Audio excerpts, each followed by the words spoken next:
হেই, সকালটা শুরু হলো নেহারি আর শুরু হলো ঘিয়ে ভাজা পরোটা দিয়ে, আর একটু ছিল বাদাম।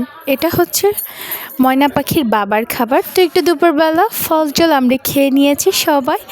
আমাদের বাসায় যেহেতু অনেক মেহমান, সবাই মিলে একসাথে ফল খাওয়ার পরে গোসল করে নামাজ পড়ে একটু খাবার খেতে চলে এসেছি। তা আজকে টুকিটাকি যা রান্না হয়েছে, শুক্রবার একটু স্পেশাল জিনিস তো ছিলই, সেটা হলো ভর্তা। তো ভর্তার জন্য আমি একটু মাছকে একটু ভাজি করে নিয়েছি, তারপরে লাউ পাতা যেটাকে একটু ভাজি করে একটু পেঁয়াজ, কাঁচামরিচ, ধনিয়া পাতা, তারপরে একটু চিংড়ি মাছ সাথে করে এটাকে ব্লেন্ডার করে ফেললাম সুন্দর করে। এত মজা একটা ভর্তা হয়ে গেল। দুপুরে খাবারের জন্য অস্থির একটা খাবার। দেন খাবার দাবার শেষ করে আমরা দুজন মিলে চলে গিয়েছি বেবিকে নিয়ে একটু কিছু টুকিটাকি কেনাকাটা করার জন্য ডিসিতে চলে গিয়েছি। তো বাবুর ডাইপার ছিল না, ওই টিস্যু ছিল না, বাবুর খাবার ছিল না, কিছু টুকিটাকি সব জিনিসই ওর নিয়ে নিয়েছি। ওর জন্য কিছু ড্রেস আপ নিয়ে নিয়েছি, খুব সুন্দর সুন্দর কিছু। আর আসার সময় অনেকগুলো ফল নিয়ে নিয়েছি, যেহেতু বাসায় মেহমান।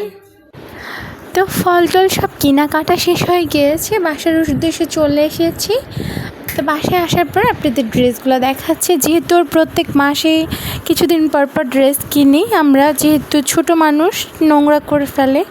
তো এটা হচ্ছে একটা আমার সবচেয়ে পছন্দের একটা ফল। লিচু যখন শেষ হয় এটা তখন শুরু হয়, তো এটা বেশি দিন থাকে না, খুবই মজাদার একটা। দেন সন্ধ্যাবেলা বাসা আসার পরে সবাই মিলে একসাথে চটপটি খেয়েছি। আমি চটপটি বানিয়েছি সবার জন্য, ফুচকা এত মজা ছিল, দই ফুচকা। তো সবাই মিলে একসাথে মজা করে গেরিলা বাহিনীদেরকে নিয়ে ফুচকা খেয়ে ফেলেছি। তো মাশাল্লাহ খুবই ভালো লেগেছে।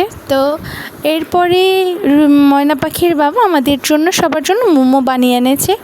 মোমোটা এত টেস্টি ছিল।